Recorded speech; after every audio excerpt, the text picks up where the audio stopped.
பாஜக தலைவர் நயினார் நாகேந்திரன் இருக்கார்ல சார், பாஜக தலைவர் நயினார் நாகேந்திரன் அவர் வந்து முதல்வரோட அம்மா குறித்து தவறாக பேசியிருக்கிறாரு.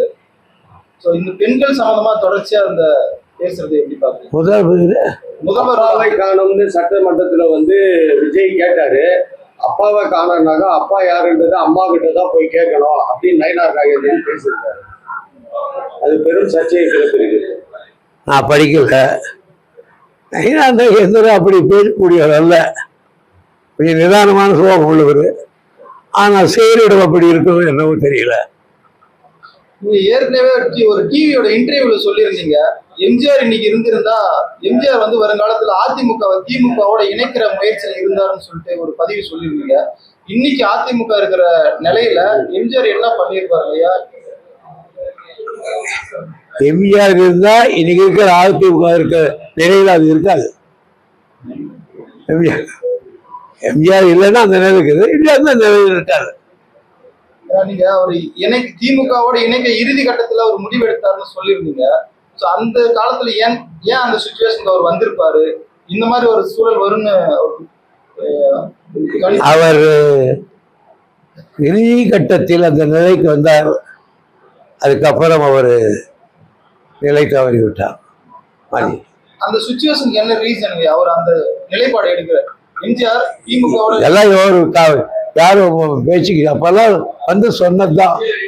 ஒவ்வொரு முறை அவர்கிட்ட இருந்து சொன்னவங்க தான் இது, அதான் கேட்டுக்கிறோம். அவ்வளவுதான். அதுக்கு ஒரு பெரிய அத்தாரிட்டி எல்லாம் கிடையாது. இன்னைக்கு 3வது இடத்துக்கு போயிருக்குது அதிமுக. மேலும் இதுல இருந்து எல்லாருமே புதிய அரசுக்கு போறாங்க, தாவேக்காக தாவறாங்க அதிமுக இருந்து.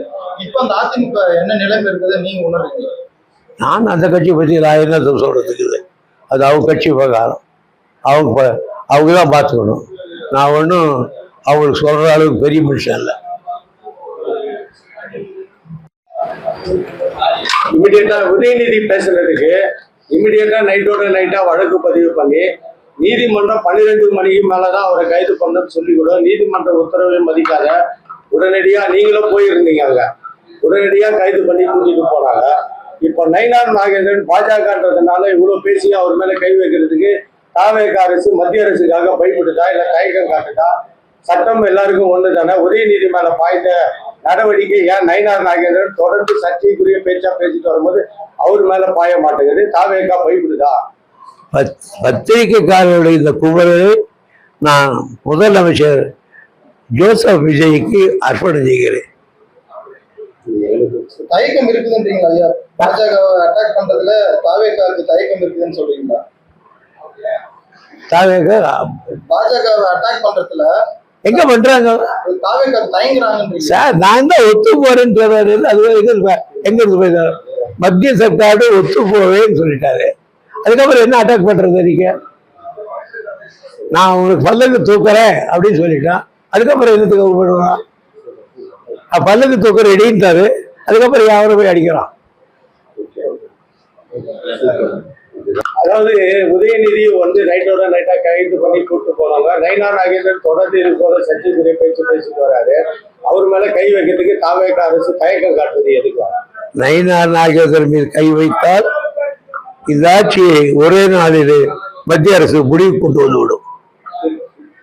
அதனால கை வைக்க அதான் சொல்லிட்டு முடிவு கொண்டு அடிச்சு கொல்லப்பட்டா அதுக்கு வந்து சட்டசபையில கல்வித்துறை அமைச்சர் நடாரு. அது வந்து அவங்களுக்குள்ள இருந்த கேங் வார்லனா தான் அடிச்சு இது பண்ணாங்க.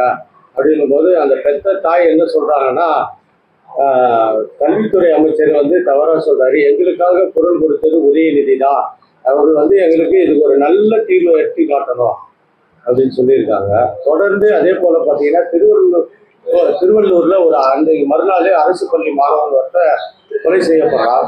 தொடர்ந்து இந்த மாதிரி கல்லூரி மாணவர்கள் படுகொலைகள் நடக்குது. தமிழகத்தில் சட்டம் ஒழுங்கு எப்படி இருக்குன்னு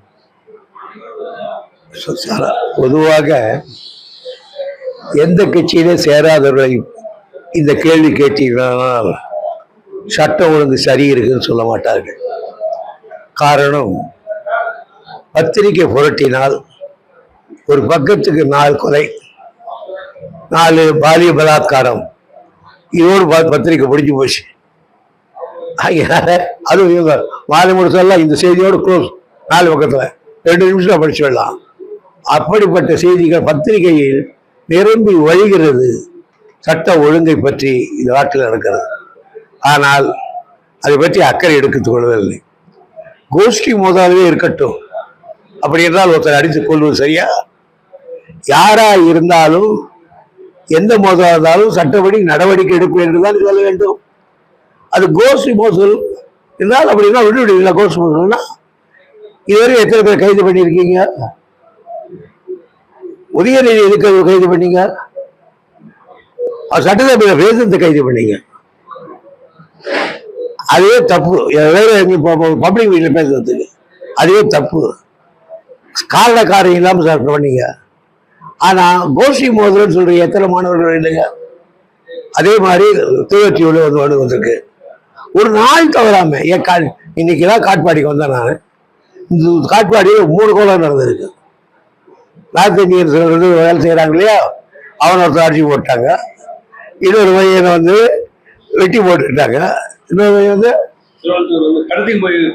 கடத்திட்டு போய் கொண்டுட்டாங்க. 3 கொலை இங்க நடந்திருக்கு. என்னுடைய இந்த 10 வருஷ காலத்துல நான் என் தொகுதியில 3 கொலை நடந்ததாக சரித்திரமே கிடையாது. ஆகையினால போலீஸ்களுக்கு முழு பவர் கொடுத்துருக்காங்களா இல்லையான்னு தெரியல. சட்ட ஒழுங்கு என்பது முதலமைச்சர் கையில் இருக்கிற ஒண்ணு. அவர் இதை எப்படி எடுத்துக்கிறாருன்னு எனக்கு தெரியல. ஏன்னு கேட்டா, முதலமைச்சராக இருக்கிறவர் சட்ட ஒழுங்கு கையில் வச்சிருக்கிற மந்திரி ராத்திரி தூங்க முடியாது, பகல் தூங்க முடியாது. 24 மணி நேரமும் மெசேஜ் பண்ணிக்கணும். ராத்திரியில் கூட 12 மணி தூங்கலாம். அதான் முதலமைச்சர். கலைஞர் அப்படிதான் சொல்லுவார் எங்களுக்கு. முதலமைச்சர் எந்த நேரத்திலும் ராத்திரி பூரா மெசேஜ் பண்ணணும், உடனே இமீடியட் ஆக்ஷன் பண்ணலாம். இது மாதிரிலாம் பண்ணுறது காணும் போகிறது. அதனால சட்டம் ஒழுங்கு இந்த ஆட்சியில சட்ட ஒழுங்குக்கு லாஸ்ட் காப்பி அது மகிழ்ந்த மாதிரி அதுக்கு சவ அணிக்கு கடைசி அணி அடிக்கப்படுற மாதிரி தான்.